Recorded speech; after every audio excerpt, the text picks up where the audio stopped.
ঠান্ডা মাথায় বোঝার চেষ্টা করবেন। আপনার আমার মরণটা আল্লাহর দরবারে যদি পছন্দ যদি না হয়, আপনার আমার মরণটা যদি মুসলমানের মতো যদি না হয়, ওই মরণের বিনিময়ে জান্নাত মিলবে না, মিলবে না।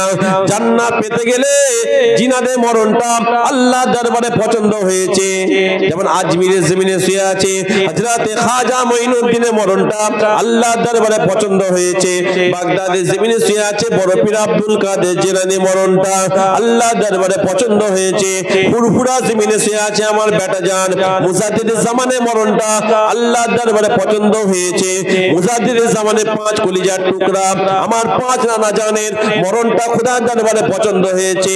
আমাদের বেলপরা জমিনে শুয়ে আছে আমার পরদাদা হযরত হুসাইন বুখারীর মরণটা আল্লাহর দরবারে পছন্দ হয়েছে। যত নবী রাসূল পয়গম্বর গৌস কুতুব বুজুর্গানের দিনকে দেখতে পাচ্ছেন, ইনাদের মরণটা আল্লাহর দরবারে পছন্দ হয়েছে। আমার আল্লাহ পাক বলে এই মরণের বিনিময়ে আমি আল্লাহ পাক আমি আমার দয়ার জান্নাত নসিব করে দিয়ে থাকি। আরো জোরে বলেন। আর মরণ যদি কুকুর ছাগলের ন্যায় হয়ে যায়, কুল্লু নাফসিন যায়কাতুল মউত, এই আয়াতটা যেমন আপনার আমার উপরে সেই রকম একটা কুকুরের জন্য, হ্যাঁ কিনা বলেন? কুল্লু নাফসিন যায়কাতুল মউত। মরণ যদি ফিরাউনের ন্যায় হয়ে যায়, আবু লাহাব উতবা সাইবার ন্যায় যদি মরণ হয়ে যায়, ওই মরণের বিনিময়ে জান্নাত মিলবে না, মিলবে না। ও ভাইজানেরা, জান্নাত পেতে গেলে আপনার আমার মরণটা ঈমানের সঙ্গে হওয়া চাই। আপনার আমার মরণটা মুসলমানের ন্যায় যদি মরণটা হয়ে যায়, আমার আল্লাহ পাক ওই মরণের বিনিময়ে আপনাকে আমাকে দয়ার জান্নাত নসিব করে দেবে। আরো জোরে বলেন সুবহানাল্লাহ। ভুল বুঝবেন না, ক্ষমা চেয়ে নিচ্ছি আগে থেকে। আপনাদের ওখানে আমি জোরহাত করে বলে যাই, এই দুনিয়াতে আল্লাহ পাক আপনাকে আমাকে মেহমান করে পাঠিয়েছে, এটা মাথায় রেখে দেবেন। যেমন আজকে আপনাদের এই গ্রামে আমি মাহতাব কিন্তু আজকে মেহমান। আমার এখানে ঘর নাই, আমার এখানে বাড়ি নাই, আমার জায়গা জমি নাই। আমার এখানে যতক্ষণ সময় আলোচনা কমপ্লিট করার পরে আমি আমার ফুড পশিবে আমার বাড়িতে চলে যাব। ঠিক আপনারা যখন ফুড পশিবে যান ভাইজান, আপনারা কিন্তু মেহমান হয়ে যান। আপনাদের ওখানে ঘর নয়, বাড়ি জায়গা জমি নাই, সময় কমপ্লিট হয়ে যাবে। আপনারা আপনাদের এলাকায় যেমন চলে আসেন, ঠিক আল্লাহ পাক পৃথিবী জমিনে আমাদের সবাইকে মেহমান করে পাঠিয়েছে ভাইজান।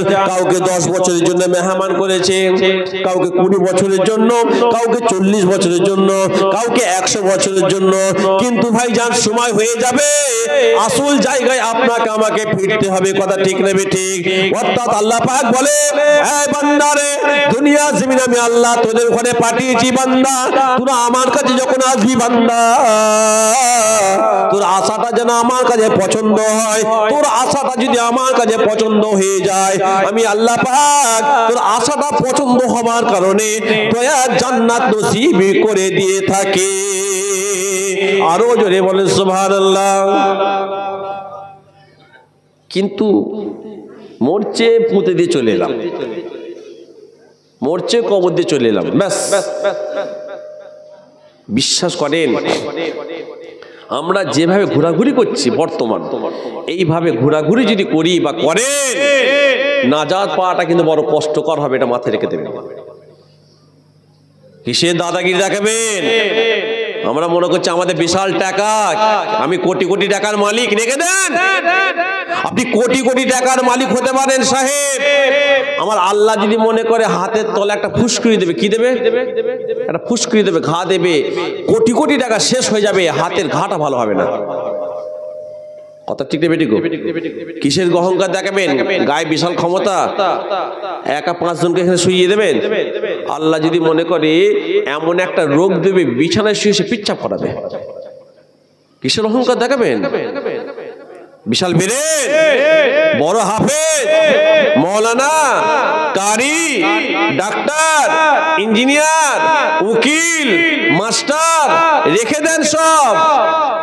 মাথায় একটা মেমোরি আছে, আল্লাহ যদি মনে করে খারাপ করে দেবে, পরের দিন দেখবেন রাস্তায় ন্যাংটোয় ঘুরছে। কথা ঠিক না বেঠিক? এই অহংকার, এই সম্পদটা কার? সবাই জোরে বলেন, কার নাম নিচ্ছেন? তাহলে নিতে লজ্জা লাগছে নাকি? জোরে বলেন, অহংকার সম্পদ কার? অহংকার সম্পদ কার? তাহলে আল্লাহ সম্পদে আপনি কোন লজ্জায় হাত দিচ্ছেন সাহেব? আল্লাহর সম্পদে আপনি কোন লজ্জায় হাত দিচ্ছেন? তাহলে আপনি শিরক করছেন না করছেন না? যখন কোনো ব্যক্তির মধ্যে অহংকার তাকাব্বুরি চলে আসে, এমনিতে আমার আল্লাহ পাক বলছে অহংকারকারী তো আমি পছন্দ করি না, কারণ এই অহংকার সম্পদ আমার আমার আমার। আপনার পাওয়ারটা কত হলো যে আপনার মধ্যে অহংকার কেন?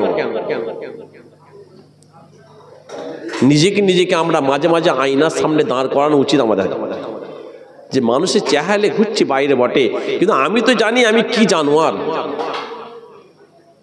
নিজেকে ছোট মনে করবেন, নিজেকে গুনাহগার মনে করবেন, নিজেকে নিকৃষ্ট মনে করবেন, আল্লাহর কাছে উত্তম হবেন। কথা ঠিক না বেঠিক? অন্যায় করার পরও, গুনাহ করার পরও একদম বুক ফুলিয়ে একদম ঠিকানা জাহান্নাম হবে। নামাজ পড়তে পারছি না, হ্যাঁ নামাজ পড়ছে, আল্লাহ আপনি মাফ করে দেন। আল্লাহ খুশি হবে যে বান্দা এর মধ্যে ইমানি নূরটা আছে। আর গুনাহ করার পরে তোর কি হচ্ছে না? আরে এই কথাবার্তা তো ইহুদি খ্রিস্টানদের হবে, এই চালচলন তো ইহুদি খ্রিস্টানদের হবে। এটা আপনার আমার ঘরে কেন? আপনার আমার জন্মটা আজানের ঘরে, কুরআনের ঘরে, দ্বীনের ঘরে, শরীয়তের ঘরে, রাসূলুল্লাহর ঘরে। তাহলে আপনার আমার চাল চলন কথাবার্তা রাসূলুল্লাহর নাই হবে, কিন্তু আপনার আমার চাল চলন তো এখানে ইহুদি খ্রিস্টান আবু জেহেল ফেরাউনের নাই দাঁড়িয়েছে। কথা ঠিক না বেঠিক? আবার বলছি সবার শেষে, দুনিয়াতে কিন্তু আল্লাহ মেহমান করে পাঠিয়েছে, যেতে হবে।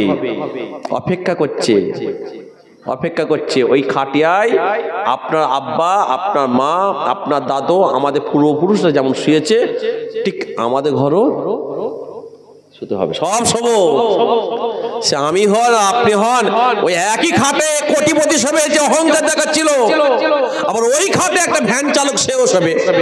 কোটিপতি বলতে পারে তো আমি আমার আলাদা খাট করে বাড়িতে রেখে দিই, রাখ না, তোর মধ্যে যে অহংকার রেখে দে। 50 বিঘা জমির মালিকটা কি হয়েছে? মরে যাওয়ার পরে ওই 3.5 হাত বাই 1.5 হাত। হ্যাঁ, আর একটা ভ্যান চালক তার 1 কাঠা 1 বিঘা জায়গা নাই, 1 কাঠা জায়গা নাই, ওকেও 3.5 হাত ভাই কতটা দেবে? 1.5 হাতই দেবে। পার্থক্য কোথায়? ভ্যানওয়ালা আল্লাহ দেখবে না, কোটিপতি দেখবে না, আপনার দেখবে আপনার সুন্নাতের জীবনটা ছিল আপনার মধ্যে, আপনার মধ্যে আমলের জিন্দেগি ছিল মধ্যে। কথা ঠিক না বেঠিক? কবরে দেবে যদি আপনার আমার জীবনটা রাসূলুল্লাহ সুন্নাতের নাই হয়, চোখের দৃষ্টি যতটা যাবে আমার আল্লাহ পাক কবরটাকে ততটা পোষাদা করে দেবে। আর দুনিয়াতে 100 বিঘা জমি, কবরে আরো চাপ দেবে, একদম পাঁজর ভেঙে ফেলবে। আল্লাহ যেন আমাদের সকলকে যেন নাজাত দেয়। জুড়ে বলুন আল্লাহুম্মা আমিন। সবসময় নিজেকে কি মনে করবো? আমরা ছোট মনে করবো, কোনো চালাকি চলবে না। ও আমার ভাইজানেরা, জোরেরা খারাপ নেবেন না, আপনাদের ভালোর জন্য বলে যাচ্ছি ভাইজান। দুনিয়াতে আল্লাহ পাক পাঠিয়েছে কেবল মাত্র আপনাকে আমার মুসাফির করে পাঠিয়েছেন। ও ভাইজান, আমি আবার আপনাদের ঘরে বুঝাতে চাইছি, আপনাদের মধ্যে একটা মানসিকতা আছে যেটা আমি বুঝে নিলাম। আপনারা তখন আমাকে বলেছিলেন আমরা নেকির জন্য এসেছি। না না না, নেকির জন্য আসার দরকার নাই। কত নেকি নেবেন? কথায় কথায় আল্লাহ পাক আপনাকে আমাকে নেকি দেবে। জোরে বলুন সুবহানাল্লাহ। নেকি পেলেন না? ও ভাইজানেরা, আমি মাহাতাব আপনাদের ঘরে এটাই বলতে চাইছি, এই যে বছরে একবার করে আপনাদের গ্রামে মাহফিল হয়, কিংবা দুবার হয়, কিংবা যতবারই হোক না কেন, এত হাজার হাজার টাকা খরচা কেন করা হয়? যাতে আমরা আমাদের চরিত্রটাকে পরিবর্তন করতে পারি। ভাইজান, আপনারা বলছেন নেকির জন্য, একটা আপনাদের ঘরে কথা তুলে ধরি আপনাদের কাছে। ও ভাইজান, হুকুকুল মুসলিমিন হাদিস পাকের মধ্যে পাওয়া যায়, একটা মুসলমানকে দেখলে সালামটা দেবে। ও ভাইজান, একটা মুসলমানকে যখনই দেখবে সালামটা দেবে। আসসালামু আলাইকুম বলার সঙ্গে সঙ্গে আমার আল্লাহ পাক ওই ব্যক্তির নামায় 10টা নেকি লিখে দিয়ে থাকে। আরো যদি বলেন আপনি যদি সালামটা একটু বাড়িয়ে দিতে পারেন, হাদিস পাকের মধ্যে পাওয়া যায় আসসালামু আলাইকুম ওয়া রাহমাতুল্লাহ বলবেন, 20টা নেকি পেয়ে যাবেন। সালামটা যদি আরেকটু বাড়াতে পারেন, আসসালামু আলাইকুম ওয়া রাহমাতুল্লাহি ওয়া বারাকাতুহু, 30টা নেকি পেয়ে যাবেন। ও ভাইজানেরা, কাল সকালে এবার এই আমার ওয়াজটা একটা মাতাল শুনেছে, সে মদ পান করে আপনাকে সালামটা দিচ্ছে, আসসালামু আলাইকুম বলে লম্বা সালাম দিচ্ছে, সেও কিন্তু 30টা নেকি পেয়ে যাবে। একটা ছেলে জেনা করেছে, ব্যভিচার করে বেরিয়ে আপনাকে লম্বা করে সালাম যদি দেয়, সেও 30টা নেকি পেয়ে যাবে। একটা ছেলে তার মা বাপকে মেরেছে, মায়ের চোখের পানি ঝরিয়েছে, বাপের চোখের পানি ঝরিয়ে আপনাকে যদি লম্বা করে সালাম দেয়, সেও 30টা নেকি পেয়ে যাবে। কিন্তু ভাইজান, এই নেকিটা ওকে জান্নাতে নিয়ে যেতে পারবে না, পারবে না, পারবে না। কেন না ওর চরিত্র খারাপ হবার কারণে এই নেকি ওকে জান্নাতে নিয়ে যাবে না। কথা ঠিক না বেটি? অর্থাৎ আপনার আমার যদি চরিত্র খারাপ হয়, আমাদের তো কম বেশি সব চরিত্র খারাপ হয়ে যান। যত নবী রাসূল পয়গম্বর গৌস কুতুব বুজুর্গানের দ্বীনকে দেখতে পাচ্ছেন ভাইজান, ইনারা ইনাদের জীবনের চরিত্রটাকে সুন্দর করেছিলেন। কথা ঠিক না বেটি? কিন্তু আমাদের চরিত্র এত খারাপ হয়ে গেছে, এত নিকৃষ্ট হয়ে গেছে, এই জন্য যত গজব দেখতে পাচ্ছেন আজকের যুগে আমাদের উপরে। এর জন্য দায়ী কিন্তু অন্য কোনো কম নয়, অন্য কোনো ধর্ম নয়, এর জন্য দায়ী কিন্তু আমরা। আগে এটা মাথায় রাখবেন। কথা ঠিক না বেটি? আমার আল্লাহ আমার নবীকে বলছে, আপনাদের অসুবিধা হচ্ছে নাকি? আমার আল্লাহ আমার নবীকে বলছে, হাবিব ভালো করে শুনবেন, ওয়াজটা বোঝার জিনিস। হাবিব, আপনাকে পৃথিবীতে পাঠাবার আগে আমি বহু নবী রাসূলকে পৃথিবীতে পাঠিয়েছিলাম। আমার হাবিব, বহু নবী রাসূলকে পৃথিবীতে পাঠিয়েছিলাম এবং বহু নবী রাসূলের উম্মতদের ঘরে আমি আল্লাহ পাক এক একটা কওমকে আমি আল্লাহ ধ্বংস করে দিয়েছিলাম। শুনছেন? ধ্বংস করেছিলাম। তখন আমার আল্লাহকে আমার রাসূল বলছে, হাবিব আপনি তাদের ঘরে কেন ধ্বংস করেছিলেন? কিসের জন্য? সেই সমস্ত নবীদের ঘরে উম্মতদের ঘরে কিসের কারণে ধ্বংস করেছেন? তখন আমার আল্লাহ বলছে, হাবিব সেই সমস্ত নবীর উম্মতেরা সেই সমস্ত নবীদের সাথে গাদ্দারি করেছিল, চিটিংবাজি করেছিল, ধোঁকাবাজি করেছিল, আমি আল্লাহর সাথে চিটিংবাজি করেছিল, সেই সমস্ত নবীদের ঘরে অস্বীকার করেছিল। এই জন্য আমি আল্লাহ সহ্য না করতে পেরে আমি আল্লাহ ধ্বংস করেছিলাম আগুনের বৃষ্টি দিয়ে, ঝড় দিয়ে, ভূমিকম্প দিয়ে, বন্যা দিয়ে। আমার হাবিব, আমি আল্লাহ আপনাকে শোনাচ্ছি, আমি আপনার উম্মতদের ঘরে ধ্বংস করব। কে কাকে বলছে? আমার আল্লাহ নবীকে বলছে, আপনার পূর্বের নবীর উম্মতদের ঘরে যেমন ধ্বংস করেছি, আমি আপনার উম্মতদের ঘরে কি করব? ধ্বংস করবো। আপনার উম্মত বলতে কারা? আমরা। তখন আমার রাসূলুল্লাহ বলছে, আল্লাহ আপনি আমার উম্মতদের ঘরে কেন ধ্বংস করবেন? তখন আমার আল্লাহ বলছে, হাবিব আপনার উম্মতরা যখন আপনার সাথে চিটিংবাজি করবে, কি করবে? কার সাথে চিটিংবাজি? রাসূলুল্লাহ কথা বলছে, হাবিব আপনার উম্মতেরা যখন আপনাকে অস্বীকার করবে, আপনার উম্মতেরা যখন আমি আল্লাহর সাথে চিটিংবাজি করবে, তখন আমি ধ্বংস করব। তখন আমার আল্লাহকে আমার রাসূল বলছে, আল্লাহ আপনি আমার উম্মতদের ধ্বংস করবেন কেমন করে? তখন আমার আল্লাহ বলছে, হাবিব পূর্বের নবীর উম্মতদের ঘরে আগুনে বৃষ্টিতে ধ্বংস করেছিলাম, বন্যা দিয়ে ধ্বংস করেছিলাম, ঝড় দিয়ে ধ্বংস করেছিলাম, ভূমিকম্প দিয়ে ধ্বংস করেছিলাম। আপনার উম্মতদের ঘরে ঝড় দিয়ে ধ্বংস করব না, ভূমিকম্প দিয়ে নয়, আগুনে বৃষ্টি দিয়ে নয়। আপনার উম্মতরা যখন চিটিংবাজি করবে তাদের ঘরে ধ্বংস করব, তাদের যুগে জালেম বাদশা পাঠিয়ে। দুই হাত দিয়ে কত কথা বলতে হবে, আমি এত বোকা নয়, আপনারা চুপ করে শুনবেন, আমি হিংসুক হয়। দুই হাত দিয়ে 4 অঙ্কুর কোন ওখানে আর কোনো কথা আছে? তাহলে এখান থেকে পরিষ্কার হয়ে গেলাম, আজকের যুগে আমাদের দেশের বাদশা আমাদের জন্য জালেম না জালেম নয়? জালেম তো। তাহলে এর জন্য দায়ী কারা? কথা বলেন আমরা। তাহলে আমরা এখান থেকে আর একটা কথা বলতে চাই বা বুঝতে পারছি, তাহলে আমরা কম বেশি কি বসে আছি? সবাই নয়, কম বেশি কি বসে আছি? চিটিংবাজ আছি আমরা, কম বেশি চিটিংবাজ, কম বেশি আমরা ধোঁকাবাজ, কম বেশি গাদ্দার। আমি আমার একটা কথা বলবো না, সব হাদিস কোরআন থেকে রেফারেন্স দিয়ে যাবো, শুনবেন। কম বেশি আমরা কি বসে আছি, সব কম বেশি এলাকায় সব কি হয়ে গেছে, চিটিংবাজ। আগেকার যুগের ভাই ভাইয়ের সাথে চিটিংবাজি করতো, পাড়া প্রতিবেশীর সঙ্গে চিটিংবাজি করতো।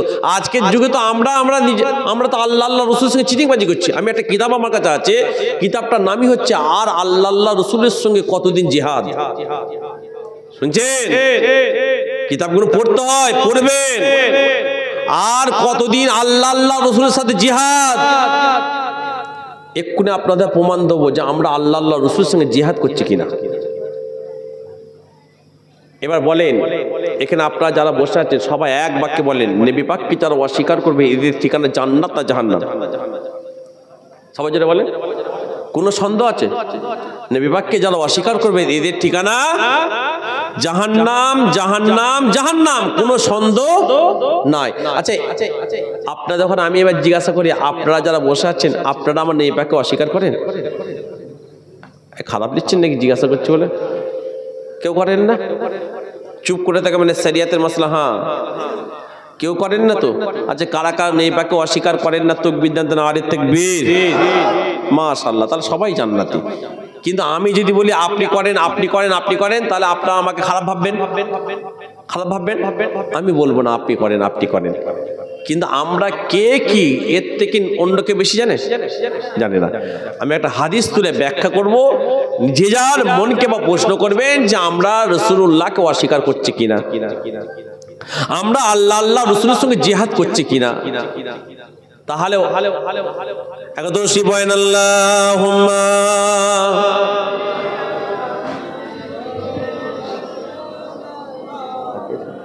আল্লাহ লিখেছে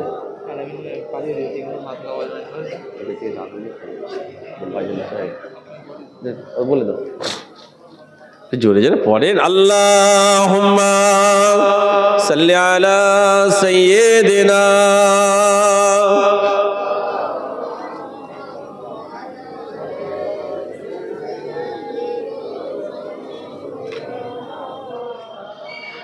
আমার ভাইজানের যে কথা বলছিলাম, আল্লাহ নবী আমাদের রসুল আমাদের জান একদিন সাহাবা হুজুরদ্দিন মসজিদে নববী শরীফের বারান্দায় বসে কথা বলছেন।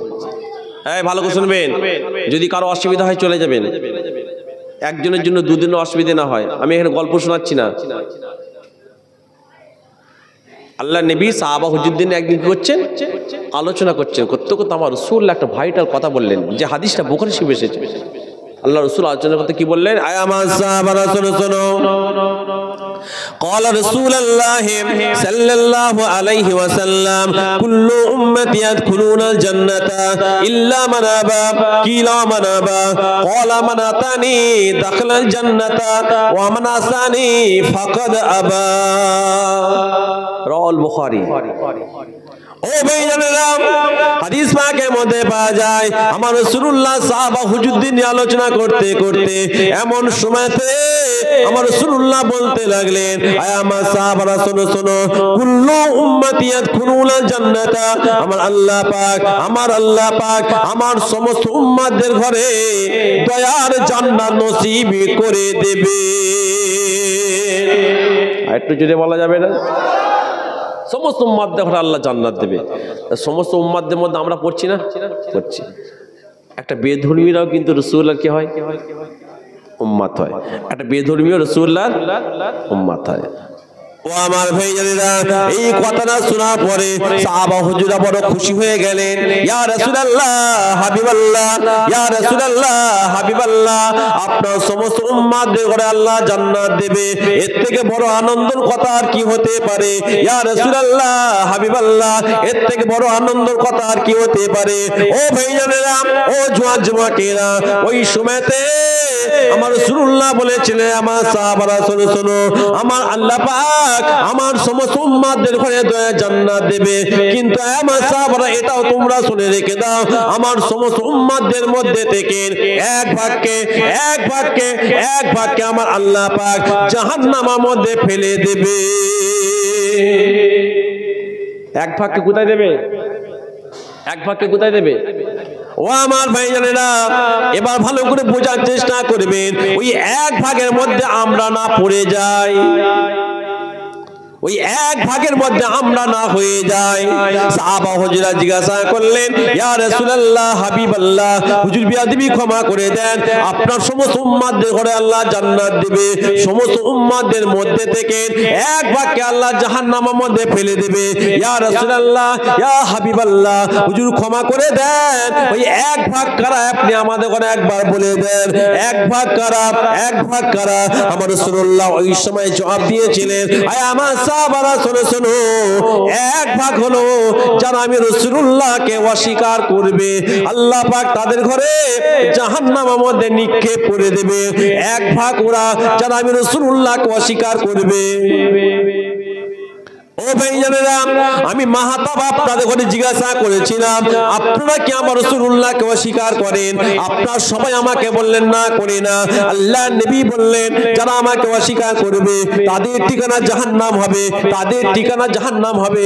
সাহাবা হুজুরা ওই সময় আবার জিজ্ঞাসা করলেন, ইয়া রাসূলুল্লাহ, হাবিবাল্লাহ, ইয়া রাসূলুল্লাহ, হাবিবাল্লাহ, হুজুর বিয়াদবি ক্ষমা করে দেন, ওই যে আপনি বললেন এক ভাগ আপনাকে অস্বীকার করবে, অস্বীকার বলতে আপনি কি বলতে চাইছেন? অস্বীকার বলতে আপনি কি বোঝাতে চাইছেন? একটু আমাদের ঘরে খুলে বলে দেন। ওই সময়তে আমার রাসূলুল্লাহ বলেছিলেন, আমার সাহাবারা শোনো শোনো, অস্বীকার বলতে যাদের মধ্যে আমি রাসূলুল্লাহ সুন্নাত নাই, তারা যেন আমাকে অস্বীকার করে নিয়েছে। যাদের মধ্যে কি নাই? কথা বলছেন না কেন? পয়েন্টটা বুঝবেন। আল্লাহ রাসূল বলছেন, যাদের মধ্যে আমার সুন্নাত নাই, আমার সুন্নাত নাই, আমার সুন্নাত নাই, তারা আমাকে কি করলো? অস্বীকার করলো, চামড়া খুলে ফেলবে। আমি নয়, ফেরেশতারা। এবার পয়েন্টটা আসেন, সুন্নাত কাকে বলে? বাংলা কথা যেটা আপনারা সহজ বাংলায় বুঝে নেবেন। আল্লাহ রাসূল 63 বছর আমাদের কাছে আল্লাহ পাক রেখেছিলেন। 63 বছরের মধ্যে আল্লাহ রাসূল যেটা করলেন, আমাদের ঘরে যেটা করতে বললেন, আল্লাহ রাসূল যেটা করলেন, আমাদের ঘরে যেটা করতে বললেন, সেটা আমাদের জন্য করা হলো সুন্নাত। আমাদের জন্য সেটা করা, সবাই জন্য বলেন, আমাদের জন্য সেটা করা সুন্নাত। ক্লিয়ার? ঢুকেছে? আল্লাহ রাসূল যেটা করেছেন, আমাদের ঘরে যেটা করতে বললেন, সেটা আমাদের জন্য করা সুন্নাত। ক্লিয়ার? এবার আসেন, আল্লাহ রাসূল 63 বছরের মধ্যে সব থেকে বেশি করেছিলেন আর আমাদের ঘরে বারবার করতে বলেছেন, সেটা এক নম্বর কি? নামাজ। বাহ, এক চান্সে বলে দিলেন, টন টন সব জ্ঞান আছে আপনাদের। তাহলে এক চান্সে নামাজ, কোনো সন্দেহ নাই। এবার বলেন, আপনাদের এলাকায় জুম্মার দিনে যে হারে মসজিদে মুসল্লি হয়, এটা মসজিদ তো? অন্য 6 দিন 4 ওয়াক্ত সে মুসল্লি হয়? হয় না। 3 ধরনের ব্যক্তিরা মসজিদে আসে না। কয় ধরনের? 3 ধরনের। এক হচ্ছে যারা কবরে চলে গেছে, তারা আর মসজিদে আসে না। দ্বিতীয় হচ্ছে বেধর্মীরা মসজিদে নামাজ পড়তে আসে না। তৃতীয় হচ্ছে যারা পাগল, তারা মসজিদে নামাজ পড়তে আসে না। তাহলে সপ্তাহে জুম্মার দিনে মসজিদ প্যাকটা, বাকি 6 দিন 4 ওয়াক্ত যারা আসলো না।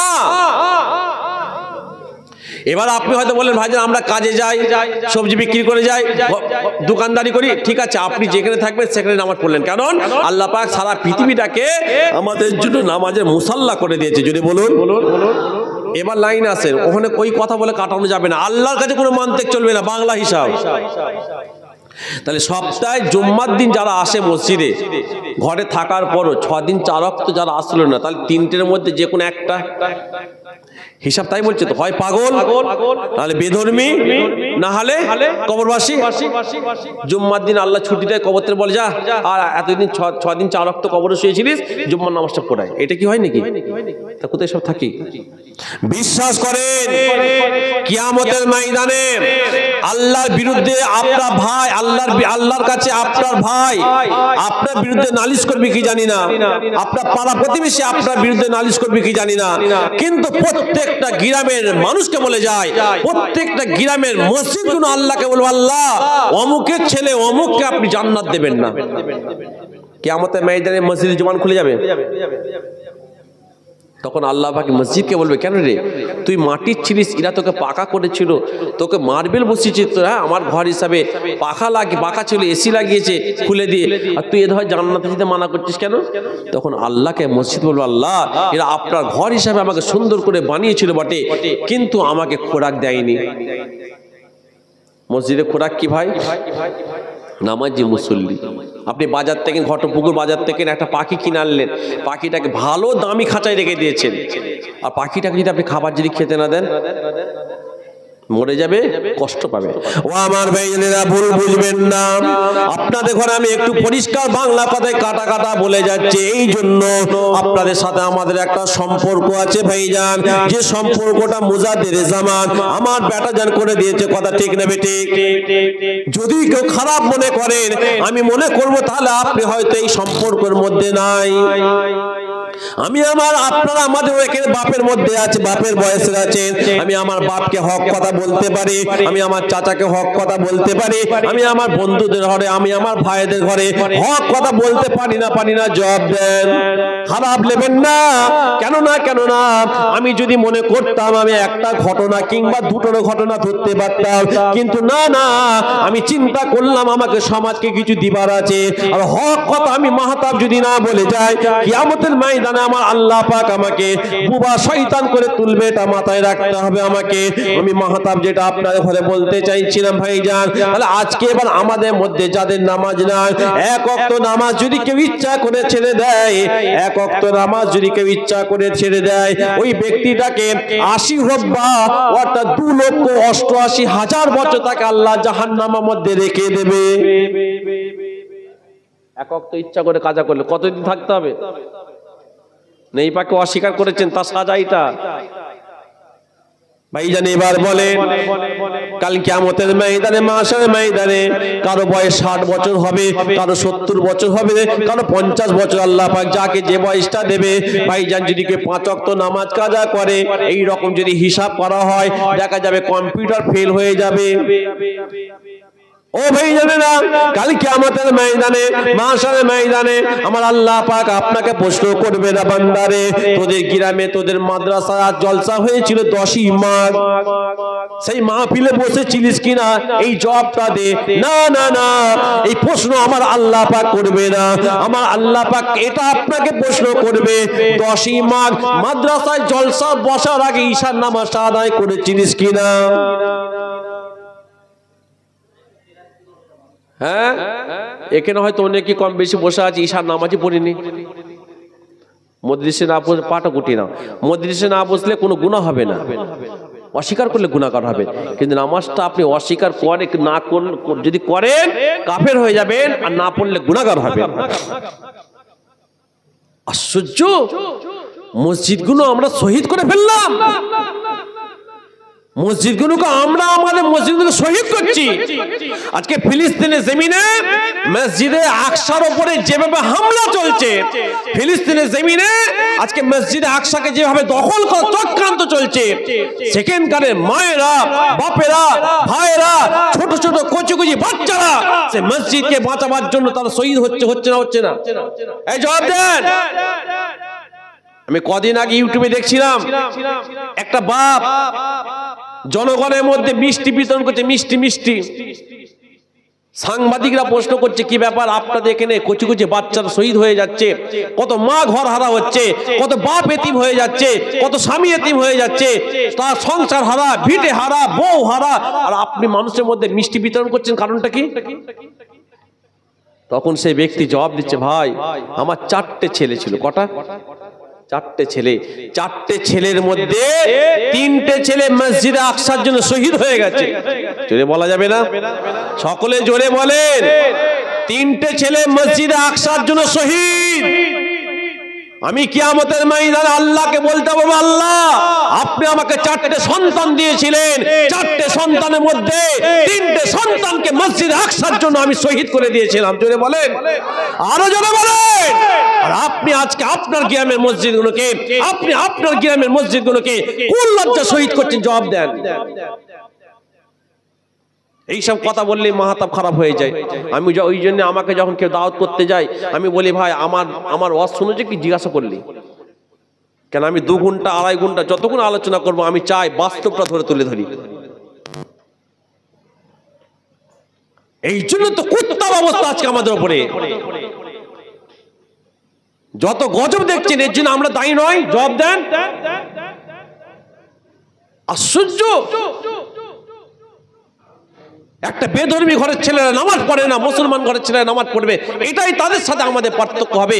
কিন্তু দেখেন আজকে যদি এই মজলিসের জায়গায়, আমার তো মনে হয় যদি কোনো অন্য কোনো ফাংশন হতো, মেলা হতো, আপনাদের এখানে জায়গা দেওয়া যেত না। ভুল বলছি কথা না?